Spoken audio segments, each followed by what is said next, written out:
Hey, I'm Sierra Katow, and I'm here with Jay Kogan on Don't Be Alone with Jay Kogan. Don't be alone with Jay Kogan.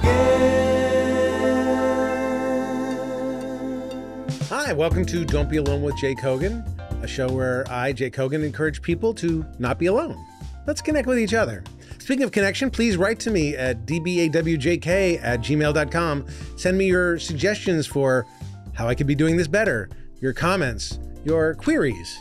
We're still allowed to say queries, right? Yeah, queries. And also, please send me viewer mail questions for my guest. I need viewer mail questions for my guest. And of course, I will beg you to subscribe to Don't Be Alone with Jay Kogan on YouTube, because we're getting so close to our goal, which is 40,000 people. So please sign up. It's actually, we have had a lot of signups and a lot of good feedback, and I'm excited about people liking the show. So like the show, continue to like the show, continue to support the show. Today we have a great guest. Sierra Katow is our guest. She is a comedian who I recently saw a stand-up special on and wanted to have her on the show.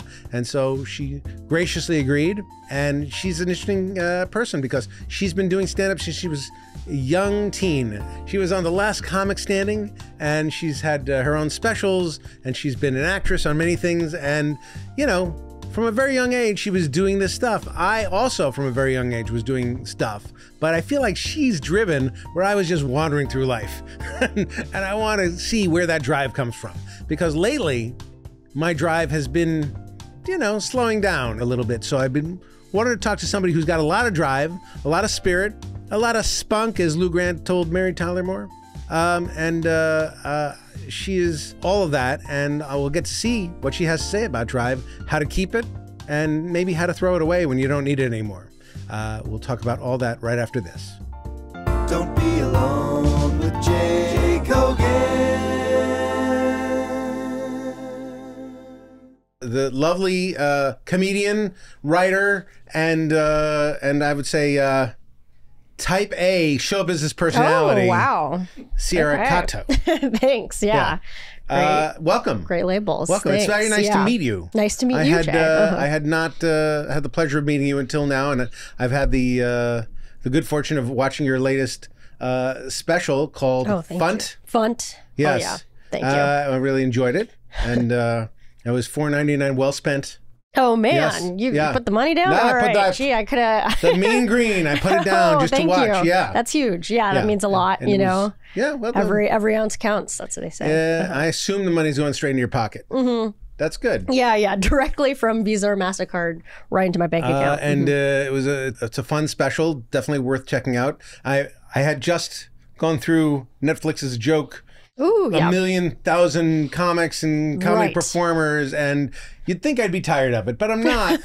I'm not. You're not. I'm not. I feel like, I mean, that's a testament to you, and I suppose your ability to withstand lots of comedy. Jokes. Yes, it good is and true. Bad. But reading about you, and when you talk about your life in your act, it says that you're from La Cañada, Flint Ridge? Yes. Right. Uh-huh. Okay. Then you grew up doing stand-up comedy very early. Sure, yeah. And then you got yourself to Harvard. Yeah, all by myself. No, I mean, it was, very much family. Who else got you into Harvard? Oh, yeah. Do your parents have a wing at some building? Oh, God, I wish. That would be great. Wigglesworth the Katow, Hall or something like that? Katow, dining hall. That would be great. Unfortunately, no. But, you know, I think, like, I got to give him credit for not letting you become a drug addict? Giving me good advice growing up and driving me to school every day, taking me to all my basketball games, even though I didn't get in for basketball. That's every parent. You're just now describing every what parent, it is. Not every parent I've learned as I've gotten older and met other parents, I suppose. Let's say a nice chunk of them. A nice chunk of parents do that. So, but not every kid goes to Harvard. Sure. And not every kid goes to Harvard because they want to be in comedy. Because most kids are smart, right?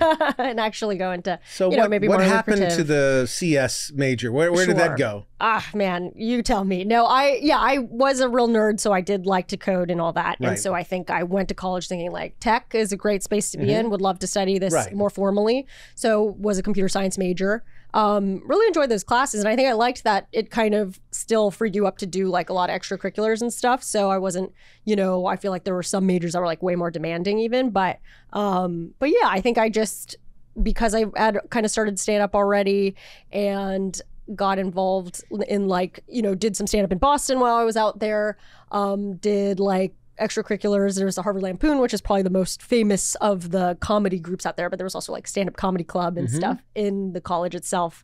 Kind of found that like maybe that's a possibility. I could take a chance on this. Obviously still knew like got to get my degree and still have used, you know, when I was starting out, like the computer science of it all to support myself. So that's like the show. I'm sure you know because my show is world famous. Yes. My show Don't Be Alone with Jay Kogan is about me, Jay Kogan, and inviting smart, interesting people to solve my problems. And my problem this week that I thought you'd be an expert to solve is where does drive come from? Because everything you just described to me is about an insane, enormous, maybe not insane, but just this great drive to do something. Like there's a drive somewhere when you were 15 years old, you decided stand-up comedy, I'm going to do that. There weren't a ton of people in your high school, I'm sure, doing that. Were there anybody? I guess probably not. Maybe. Right. Okay. But yeah, you I don't know them. You sort of know decided on your own. I'm going to do this. I'm going to do this. I'm going to get into what at one time, 100 years ago, was the best university in the nation, Harvard University. Now I'm not sure what they do. Yeah, no, it's such I don't a branding know. exercise. It's a you know, they sell cups and mugs. Right. But, it's a good sweatshirt logo. But I having been, I'm a Simpsons alumni, so there's a lot of your Harvard people wandering around the halls at the Simpsons. Work with. But where does this come from? And you've been acting. And you were writing on college girls, sex lives. Yeah, just acting on that one. Yeah. Yeah. But I'm just like, wow. Being a college student 10 years later. Where does this drive come from? Where does this sort of, I wouldn't say fearlessness, but it kind of, you have to set aside some fear to be doing this, and you have to have a real goal in your head to say, this is worth it. All this, even the drive from La Cañada to the Comedy Store or wherever we go. Right, I know. That's some traffic there. Yeah, that's a big deal. You got to get on some on-ramps, some off-ramps. What drives you, and where can I pick up some of this drive? Okay, yeah. I mean, I think, peek behind the curtain of Don't Be Alone, right, is you did say, hey, we might talk about drive as a preface, and I kind of had to think about it because I hadn't really considered it. I tell the people who are going to be on the show spoilers. That's all right, what we're going to talk about, because I want them to consider, because I want help with my problem, and I want to consider, and this I want to be prepared for... And also, I do formulate my issues, because I have so many, to the person who's coming in. Because I wouldn't ask you about everything. I wouldn't ask you. You're not an expert in all issues. No, I couldn't help. Yeah, I couldn't help with other issues potentially. But sure, drive. Right. I mean, I think it's the thing too, where it's like, a lot of people wonder, okay, when you're going through like academics and stuff, everybody's, are your parents the one pushing you? And I think especially like Asian parents have gotten the reputation of being like the tiger parents and stuff. Wait, you have Asian parents? Well, you heard it here first. Okay, whatever. I did not want to assume. I mean, yes, thank you for not being a bigot and totally assuming that. But yes, you know, breaking the news here. Sure. Both Asian parents. But I would say that they, I think it's a couple things. That typically comes from a cultural thing maybe, but also like, if you are an immigrant coming to the U.S. and you want to make sure, things go better for your kids and things like that, you might be like, hey, academics is a great place to go because it's going to set you up better. In my particular scenario, like my parents were third generation. So like, it's not even their parents that were immigrants. It was their grandparents that were immigrants. So they weren't necessarily maybe coming from the same place of, we're trying to make it here, right? It's not survival. It's more like, okay, but we're you here. Do, right. But you do worry about like, what is your kid going to do? Sure. I think like, if anything, they were very encouraging about like doing something that you wanted to do, because I think, maybe That's a mistake. I know. I tell them every day, look what you have wrought in me. Right. But no, I think the drive part, of course they wanted to make sure I could be successful in school, so they weren't going to like sabotage me, but I don't think they were like coming down hard. Like, they were sort of, at least it felt like I was going to do the homework and I wasn't going to need somebody to tell me to do the thing. Right. So I think that all that stuff, So where did that come from? Are you a goody two shoes? I think, yeah, sure. Right. I think there's a lot of like fear of like just not doing well, and that sort of wanting to like, I remember like I would run for student government in school, and that was sort of a thing that I brought on myself. But I remember hearing like, you know, 4th grade when that was like first starting out, hearing that that was a thing, and that sort of a feeling came over me, which was like, I'm going to have to run. I'm going to have to do this. You know what I mean? And it's going to be, if I don't do it, I'm going to regret it. Right? Exactly. So what is that? So like at 4th grade, you're sitting there thinking like, if I don't run for treasurer. Yeah, treasurer, I got to handle the money. I'm going to be so far behind. Right, right. Like that's so insane. Yeah, I mean, it's a little sad. Yeah. It's a little sad looking back. You're like, I don't know why I felt that way. I don't think it was literally, I don't think it was coming too much from parents or anything, even though you would think. But I think there's just so many things that are just like nature, you know. So you're just a tiger kid. Tiger You're not a tiger mom. You're just a tiger kid. A small tigerette. But what office did you run for? And did you win? So I think the first, I mean, you know, probably there was like class rep. I think that was, you know, that's sort of the local government. Sure. Get your toe wet in government. Right. And then you see how the public, you know, treats you, and then you kind of ascend. So, you know, and then, so I made my way to president, I will say.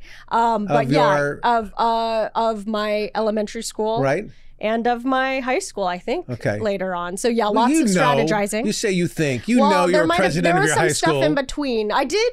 Yeah, I did. But there was a lot of, you know. Did you ever lose an election? Oh, yeah. It was a big day for me. Yeah. So there was failures along the way. I mean, I think I handled it okay, because I think the thing is, I'm very grateful for those failures that happen, you know, failures that happen early, because then you realize you're not going to die. You know what I mean? But I think it felt like a big deal at the time, because a lot of people were like, hey, you know, she hasn't lost yet, so let's make sure that happens. You know? What did you do with that sort of disgraceful time out of office? I think I still went, you know, I still volunteered to be like a rep or something where you could just go and do, you know, more stuff. Keep your fingers involved, just so the next time come around, you can give, look, be there and also give payback to those who fought against you. Yes, yeah. Classic. But yeah, all that nerdy stuff. It's so but funny. You know how many kids? This is what I'm saying. I think I was a vice president of my junior high school. I believe so. Amazing. And and I'm not sure, but I believe I lost the election. But the guy who won, grade pointed out, like he had a D average. Yeah. So by default, I became. That's great. That's still a win in my book. I had that happen to me, I think, in not the, you know, junior year. No, actually, this might have also led to the later one. The main guy who did actually win, he you know, had an incident where he got drunk at the dance, you know, the thing where you get kicked out.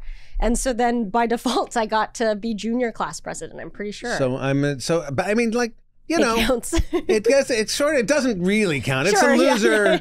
It's the loser. First of all, vice president's the loser position in a whole loser organization of student government. Student government does nothing. Right. The losers are the losers. Okay. So in 4th grade, you ran for something and you realized you were a representative and you saw how little student government does. How little they accomplish. Yeah. They don't give you much responsibility. Literally anything. And then just kept going with it over and over again, I assume, and I'm just going to tell me if I'm wrong, because you thought it looked good on some future resume that you're worried about when you're 8. Yeah. Okay, so you can see my problem. You can see my problem with your whole life. Sure. Okay. Like, why did that happen so early? Why did it happen so early? How did you stick with it? And then, you know, just like, what was the drive that kept you going and pushing that button versus... I know many other stand-up comedians and comedy nerds who did not follow that route. They said, you know what, I'm going to be a comedian. I don't even need school. School matters not a whit. Yeah. And I'm just going to sort of hone my comedy skills, work on my craft, sort of make inroads in the industry. That's where I'm going to sort of put my energy and effort. I mean, I feel like I'm all for that. Like, I think that's the smarter way. But that also requires you to believe in yourself to a certain extent, where you're throwing all other options out, right? So I think for me, it was a little bit like, I had, when I started comedy and I was like 16, it wasn't really like a career. I think I was like, this is an interesting, fun thing to do on the side, but I'm like, I'm probably still going to go to college and try to like get a tech job or something, right?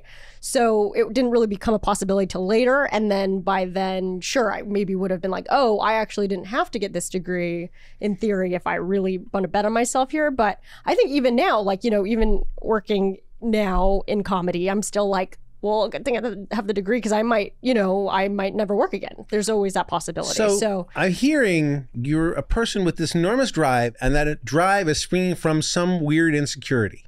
Not the comedy thing necessarily, but the safety net part of it. Having a safety net. Yeah, I think so. There's always been like, well, look, I can pursue plan A, say if plan A is comedy, sure. But like I do have other things that I'm interested in that I don't want to fully forget because So if today somebody shut the door on your comedy career, they said, no, I'm sorry, can't do it.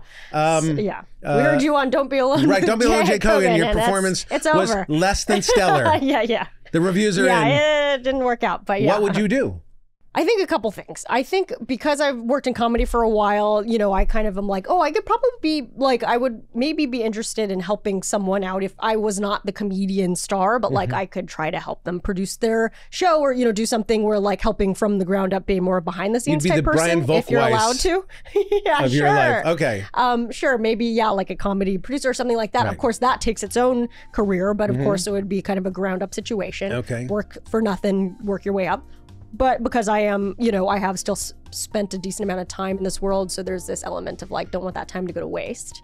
But like, if it's fully like industry has to be different, then I would probably try to get back into, you know, tech a little bit and see what is, I'm very out of practice, but see what's going on over there. You think there are jobs in tech? Much fewer than there were when I graduated. Yeah, that's probably true.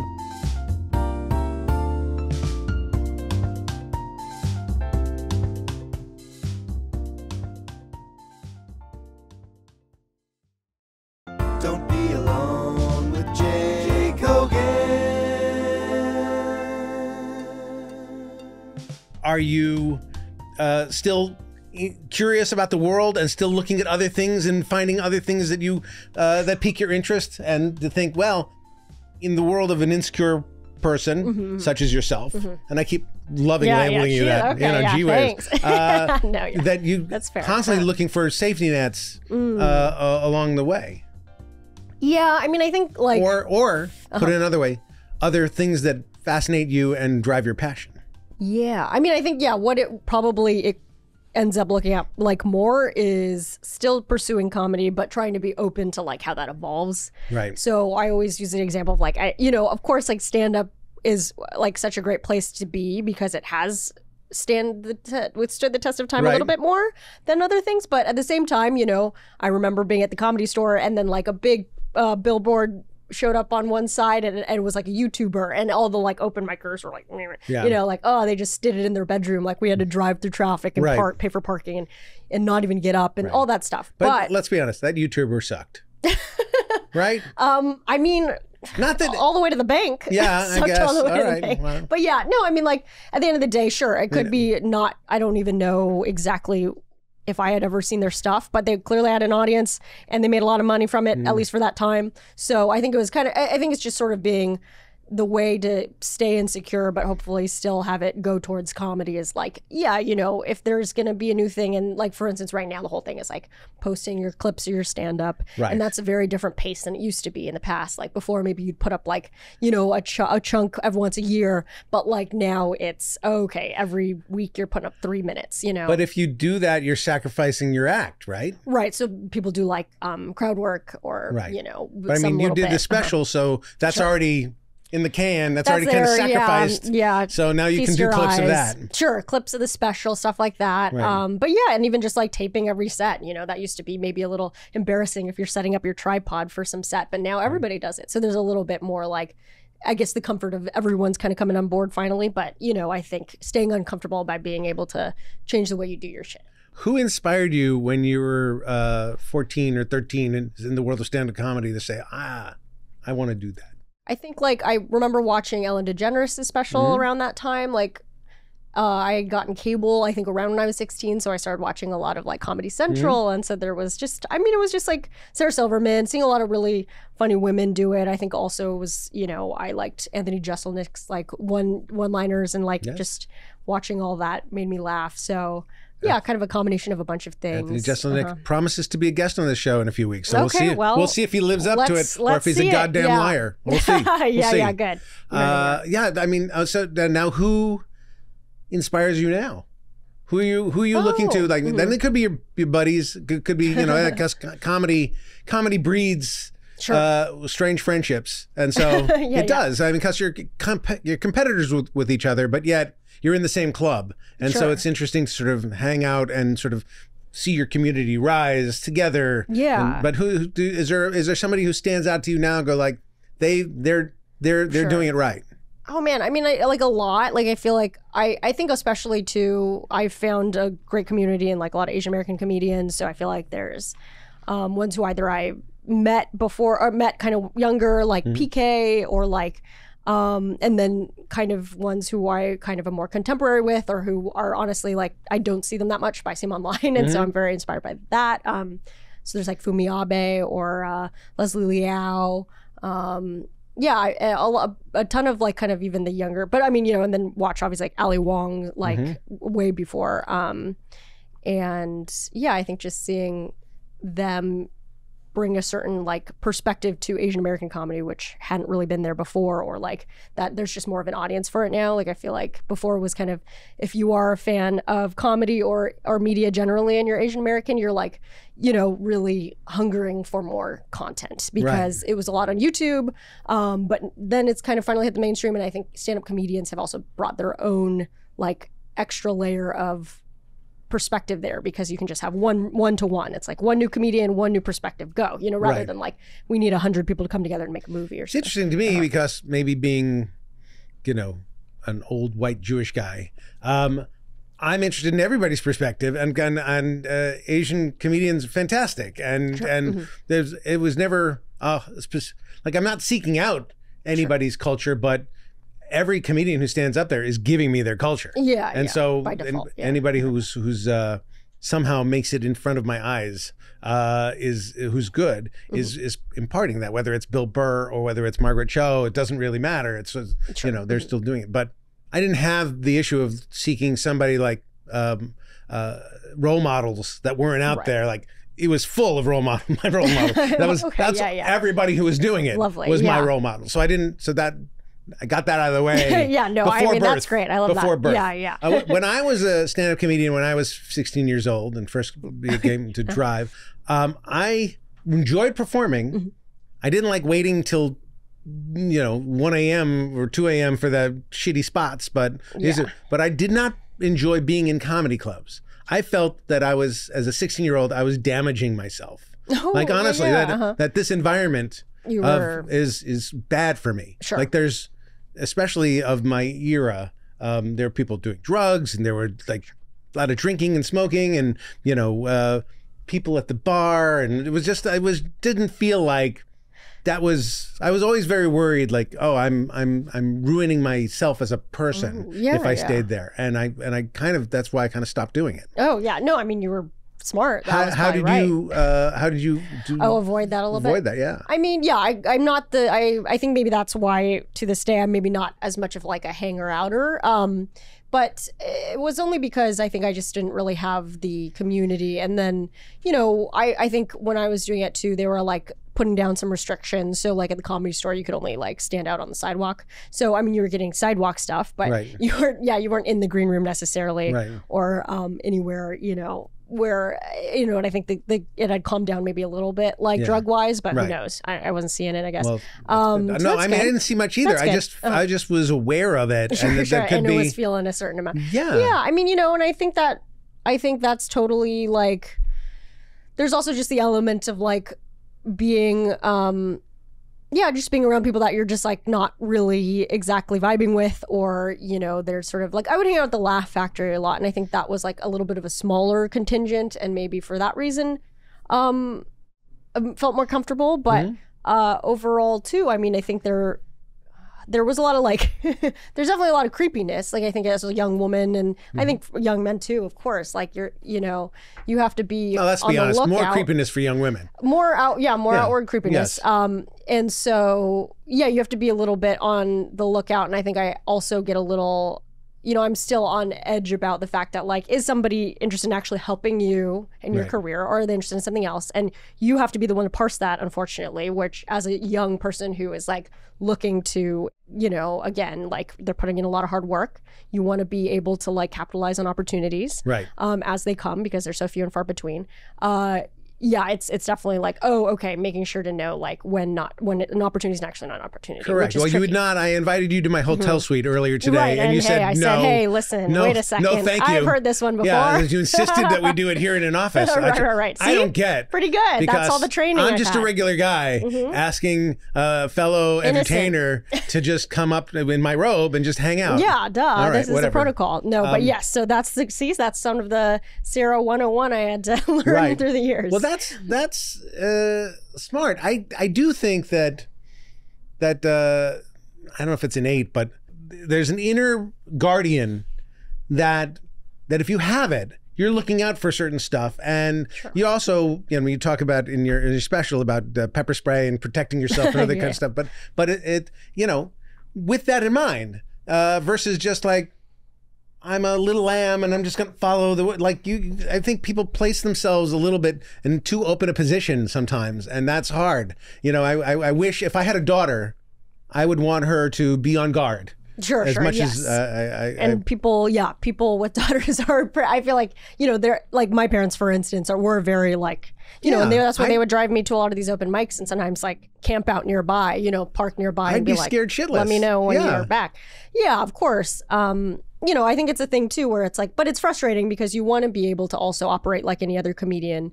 And so it's annoying that, there still is such an importance. You're operating at the highest level of a comedian if you have a body man hanging out waiting for you and a car waiting security, for you. You're right. There's a car waiting for you, a body man waiting for you. I know. And like a group, your entourage there. That's the highest level. They've got like an armored vehicle. You just need your own vodka and everything's set. Oh, damn it. Okay. Yeah. I'll talk with them about that.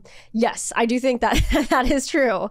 Little did I know I was actually like at the top echelon. Yeah. Now as a person in your late 20s, you got to drive yourself. Now I'm like fucking, what am I, chopped liver over here? Did your fiance come a lot? Sometimes, not, again, it's kind of it's a big ask to come all the time. So I feel like, every so often, and it's great when he does. Okay.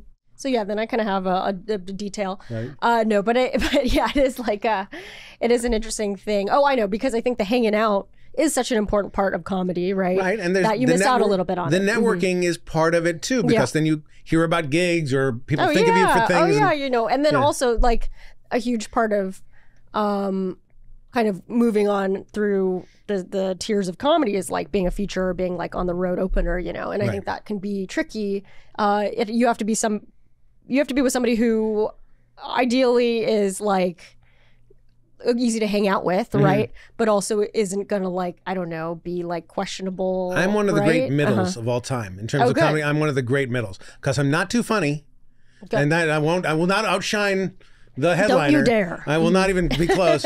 I'm innocuous. Cool. If you have to cut my act down to 3 minutes, that's fine. That's it doesn't fine. matter. Hey, You get the fine same by me, man. amount of joy either way. Oh, good. Yeah. And Very scalable. Right. And if I need the shitty seat on the bus or the thing, I'm great and not a problem. Good. Yeah. Not to put you on the spot, but we had never met before you came in here, and I just want to know what were the most amazing things you'd heard about me well before you got here, like just on my reputationally. Yeah, well, what obviously, the young comedians think of Jake Hogan. I mean, obviously, accomplished writer. Okay, all right. Feel Frasier. Sure. I mean, that's obviously a huge one among many other credits. And I don't mean to just determine you by your credits. So that's what the guys in the green room were talking about was Kogan, Frasier. Frasier man. Wow. You want to talk to Kogan? Yeah. All right. Well, listen, I don't know. not everybody gets... What else is there? I don't mean to... there's obviously much more. Not everybody gets to sit in the white chair. That's what I'm saying. Not everybody gets to sit in the pleather... I mean, chair. I did request this specifically. It's good. And it did deliver. All right. So do you feel, getting back to Drive, do you feel having gone on this journey from student council to to Last Comic Standing to doing all this stuff, do you feel a sense of satisfaction that you got to where you're going, or you feel like the journey wasn't quite what I expected, but it's still pretty cool, or boy, I was hoping for this and I'm still trying to hope for this? Oh, yeah. I mean, I think like a combination of it all. Unacceptable answer. You can only pick one of the three I offer. D. No, I think that definitely, like, there's times when I'm like, this is cool and I wouldn't have expected to be doing this, sitting here with Jake Hogan, talking about, comedy, having a special out, stuff like that. But at the same time, it's very easy to get accustomed to where you're at. And so I will feel like, you know, that wears off quickly. Like, you know, the things, okay, the special's out, great. Okay, now I'm on to the next thing, like hedonic treadmill situation where I'm now, okay, well, what's my next job? And like, uh-oh, am I going to be able to work again kind of thing. So yeah, I want to say it's like, definitely would have never expected to be able to actually do this as a job, hence why I did everything else to make sure that I could have another job, even if that's not possible. And then, you know, also once I'm here, knowing like the strive for more has been what's gotten me here. So there's a little bit of like needing to always being scared to let go of that drive too. Yeah, I think that makes sense.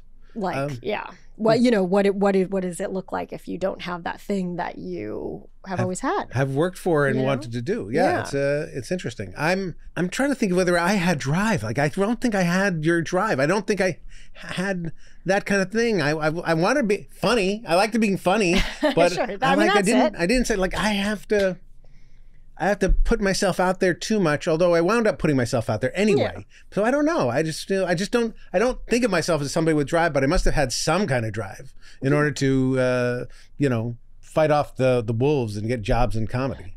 Yeah. I mean, obviously. I mean, I think also, you know, it manifests. It can be like nice to maybe not have the like intellectually feel like you're driven, and then instead just be like, you know, hey, this is actually what I'm having fun doing, and then pursue that. You know, it's a different kind of drive. It seemed fun. It seemed like a fun business, and that's the thing that was. There was a drive. It was just that I just didn't know where I would land in the business, and I still don't. But it's. I mean, until I finally reached the pinnacle of podcasting. Well, clearly like once you've landed. Once you hit the jackpot of podcasting, I mean, there are like 19 microphones and 30 cameras in here, so I think that's pretty. This is numerically you're. This is big money podcasting. Yeah, I got to tell you right now. So you will not see the likes of this kind of studio in your I haven't career. Really. I mean, it's true. I know. Well, this is we do it right at the Don't Be Alone with Jake Hogan building.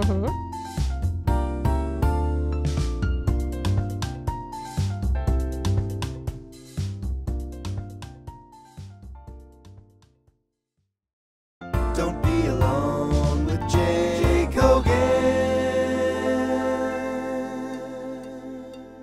So now you're doing development and TV stuff. That's my world. So how's it going? Well, it's shitty right now. It's pretty shitty. Yeah. It's shitty right now. But you know, I think for me, I just like being around other comedians, writers who are collaborative and like trying to make them laugh, and then them being hilarious and making me laugh and making everything better. You know what I mean? So I think I like the collaboration of it. I like that it's a little bit more of a job that I can separate from if I go home and then go to work, you know.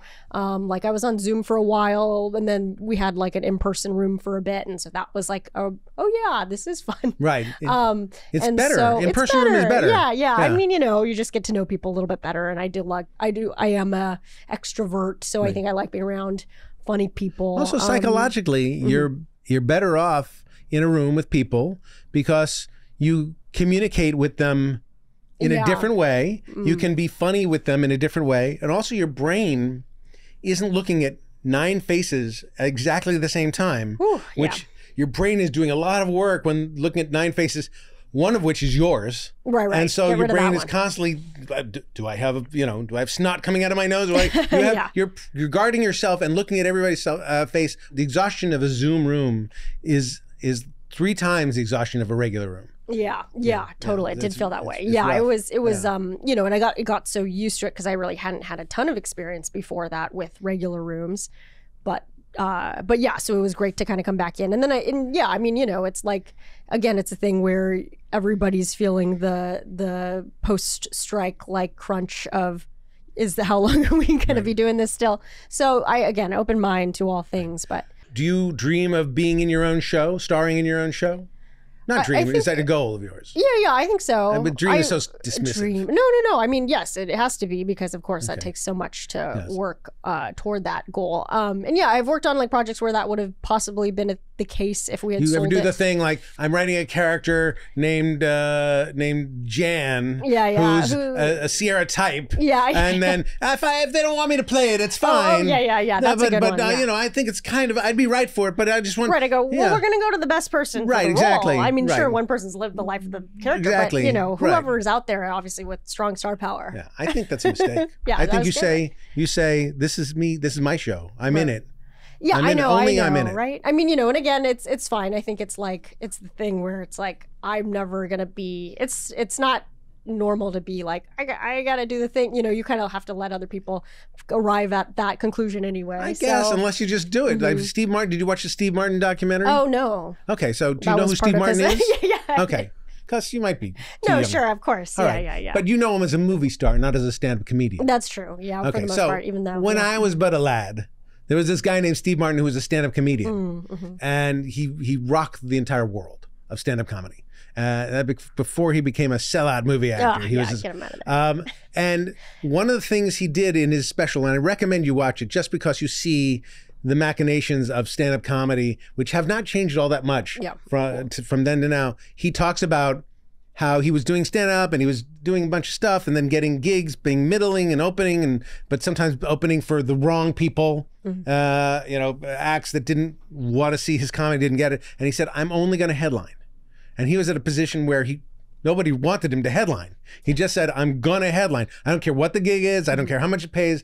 They're going to come see me or they're not going to come at all. Cool. And that choice changed his entire life because he put himself first. He said, either I'm going to make it being me or I'm not going to make it at all. Yeah. And that was brilliant. And everything he's done in terms of analyzing comedy, in terms of analyzing the needs of storytelling is insanely smart. The more you read about Steve Martin, the more you think he's a genius. No, I mean that, and I think there is something so powerful about being able to call your own shot, even if no one else says you can, you know, in general, but also like, especially in entertainment where it's all about like, I gotta wait for the yes and waiting by the phone, you know what I mean? So I think even if it's not that, but if it's like somebody saying, you know, no to something that you would ordinarily be like, well, why do you say no to that? You know, that's always so revelatory if that comes out. But of course, sometimes it is it doesn't work out, but it's still really inspiring because it's like being able to have any sort of control in this business is like, wow.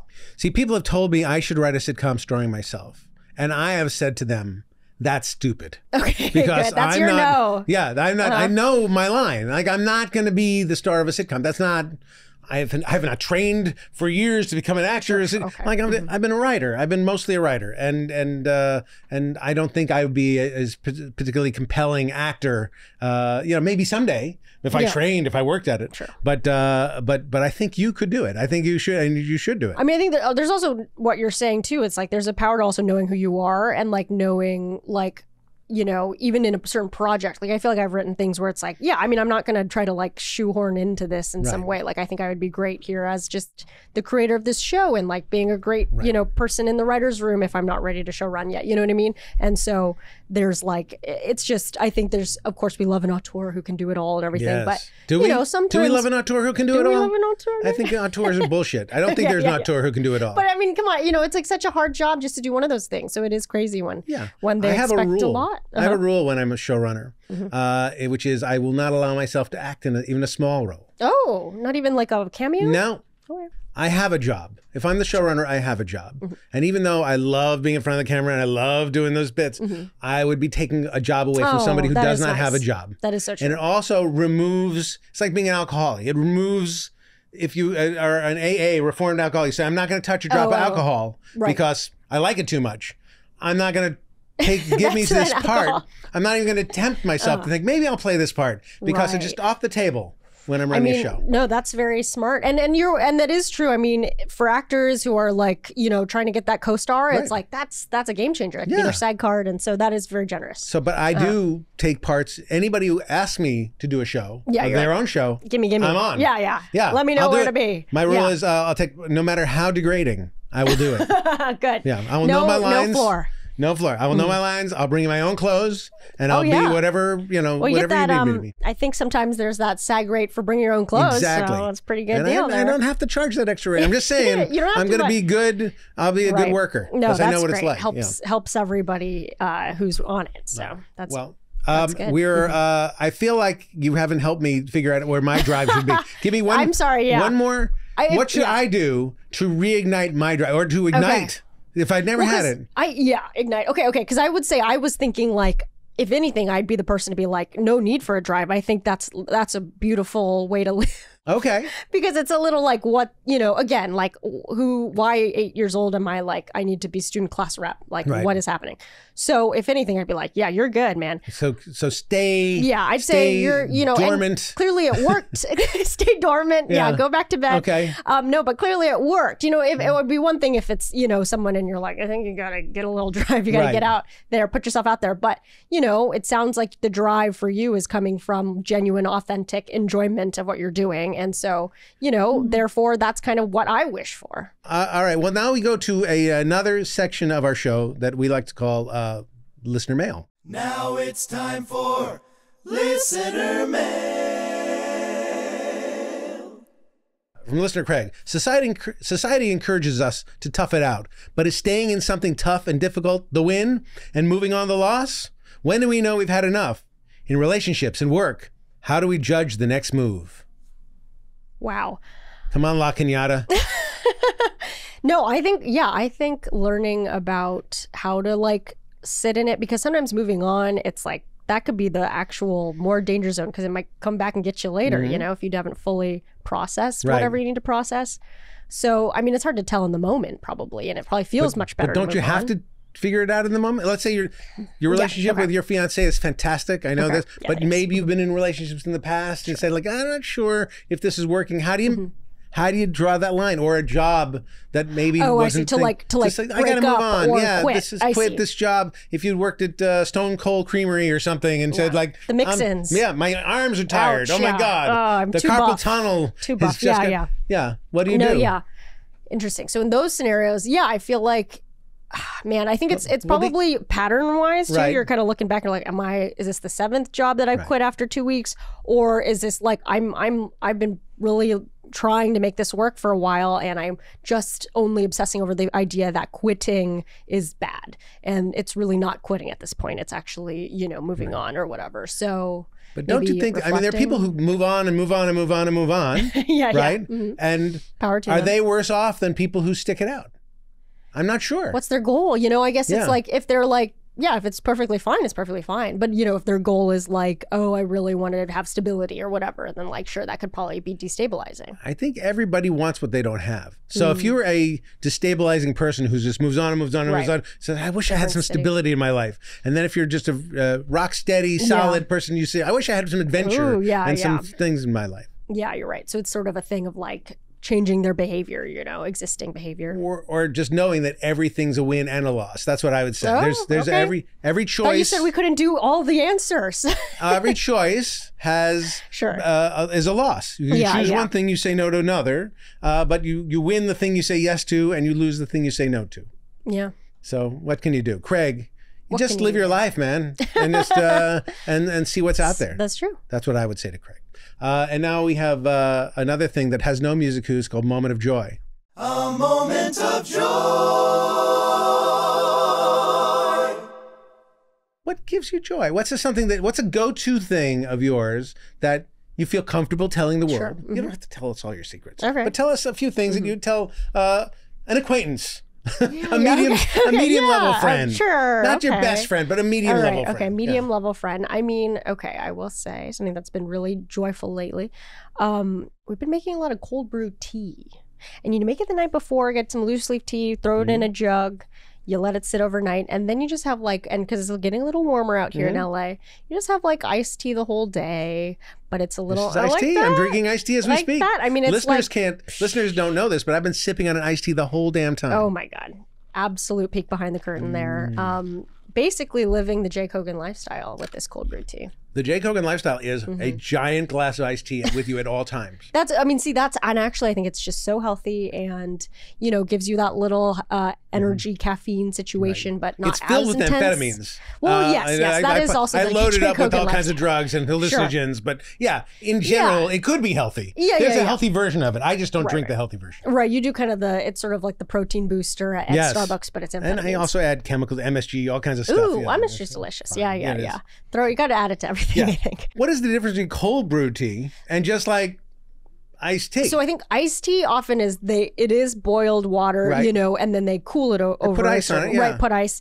But in this case, we just leave it in cold water overnight, and it does infuse through it. And honestly, maybe it's like a slightly less, like it doesn't get like as bitter as fast, maybe, if you're, maybe I'm oversteeping in the hot water. But yeah, it kind of is a little more tempered. Maybe it's slightly stronger too, caffeine-wise. All right.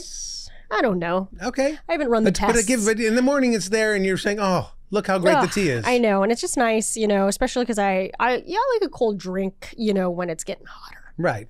When do you do your writing?